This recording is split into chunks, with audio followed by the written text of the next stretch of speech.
siang, perkenalkan nama saya Nicholas Parduman Alejandro Tambunan. Di sini saya akan melakukan presentasi konsep diri remaja. Tujuannya itu dapat memahami dan menentukan unsur-unsur konsep diri, serta memahami dan menerima kelebihan dan kekurangan secara wajar dan penuh rasa syukur.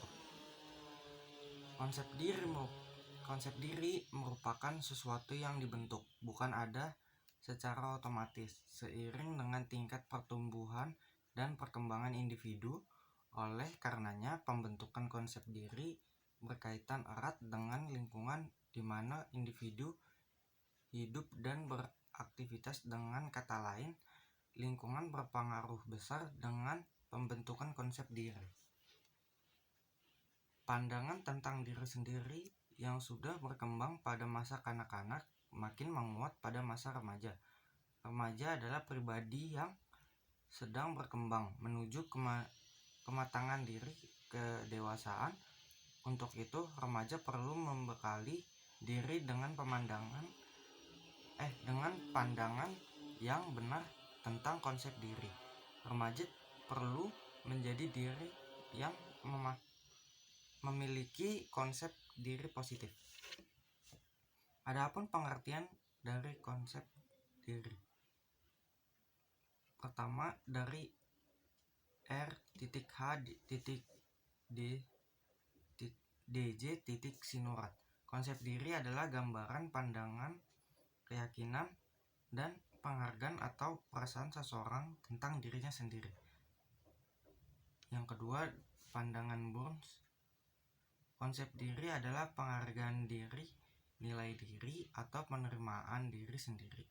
Hal ini akan menentukan siapa kita dalam kenyataan, tetapi juga menentukan supaya kita menurut pikiran sendiri.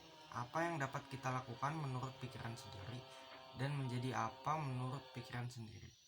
Yang ketiga, dari Muyana.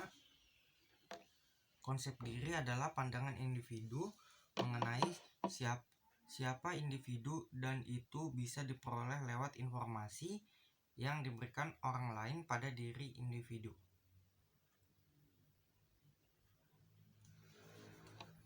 Dan adapun komponen konsep diri. Gambaran diri adalah 1. Gambaran diri adalah sikap individu terhadap tubuhnya, baik sadar maupun tidak sadar, meliputi performance, potensi tubuh, persepsi, dan perasaan tentang ukuran dan bentuk tubuh.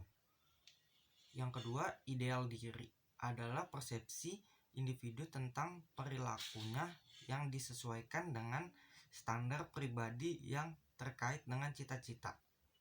Yang ketiga, ada harga diri adalah penilaian individu terhadap hasil yang dicapai dengan cara menganalisis seberapa jauh perilaku individu tersebut.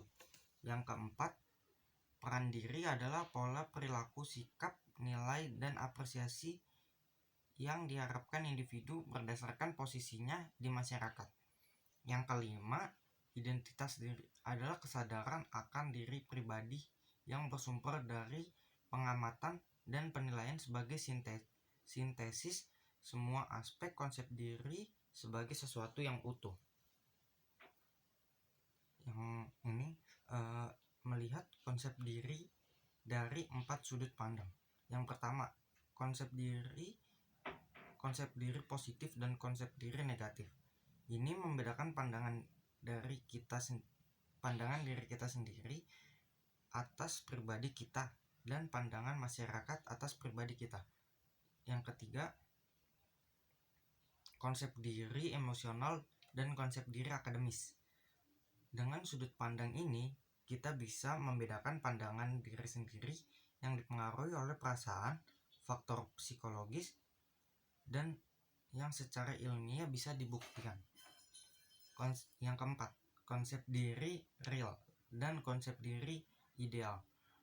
Sudut pandang ini membedakan diri kita yang nyata atau sebenarnya dan yang kita cita-citakan. Adapun konsep diri positif, yaitu 1.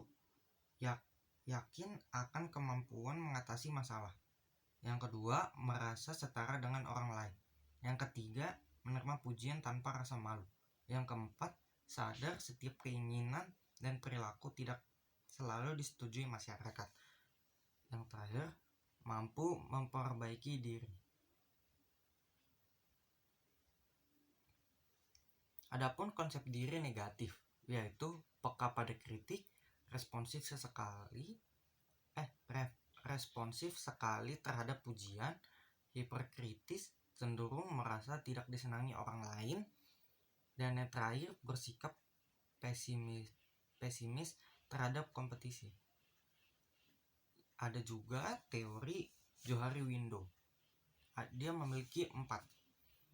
Diri terburuk dalam kurung diketahui diri terbiasa dan orang lain. Yang kedua, diri tersembunyi atau rahasia dalam kurung diketahui diri sendiri tapi tidak diketahui orang lain. Yang ketiga ada diri buta, tidak diketahui diri sendiri tapi diketahui orang lain. Yang keempat, diri gelap, tidak diketahui diri sendiri maupun orang lain. Ada 4 jendela Johari atau Johari Window yang menggambarkan pengenalan diri kita, yaitu jendela terbuka, hal-hal yang kita tahu tentang diri sendiri tetapi orang lain tahu, misalnya keadaan fisik, profesi, asal daerah, dan lain-lain. Yang kedua adalah jendela tertutup, hal yang mengenai diri kita yang kita tahu tapi orang lain tidak, misalnya isi perasaan, pendapat, kebiasaan tidur, dan sebagainya. Yang ketiga ada jendela buta, hal-hal yang kita tidak tahu tentang diri kita sendiri tapi orang lain tahu, misalnya hal-hal yang bernilai positif dan negatif pada kepribadian kita. Yang keempat, jendela gelap, hal-hal mengenai diri kita tapi kita sendiri maupun orang lain tidak tahu. Ini adalah wilayah misteri dalam kehidupan kita. Ingin benar mengetahui siapa diri kita, maka kita harus membuka jendela tersebut selebar mungkin. Karena semakin kita membuka lebar jendela itu, maka kita akan semakin mengerti siapa diri kita. Ada juga cara untuk kita agar bisa membuka jendela itu selebar mungkin. Cobalah untuk selalu terbuka kepada orang lain. Jangan menjadi orang lain yang munafik dengan berlagak diri kita itu perfect atau sempurna. Dengan adanya keterbukaan, maka teman-teman kita pun akan bisa terbuka kepada kita. Yang kedua, bersikap apa adanya, karena dengan sikap kita yang natural tanpa dibuat-buat, maka kita akan mulai bisa menjadi diri kita sendiri, maupun menerima saran maupun menerima kritik dari orang lain. Kritikan negatif akan membuat kita semakin baik. Cobalah untuk berteman dengan siapa saja, jangan hanya pada satu komunitas saja, selama itu membawa dampak positif.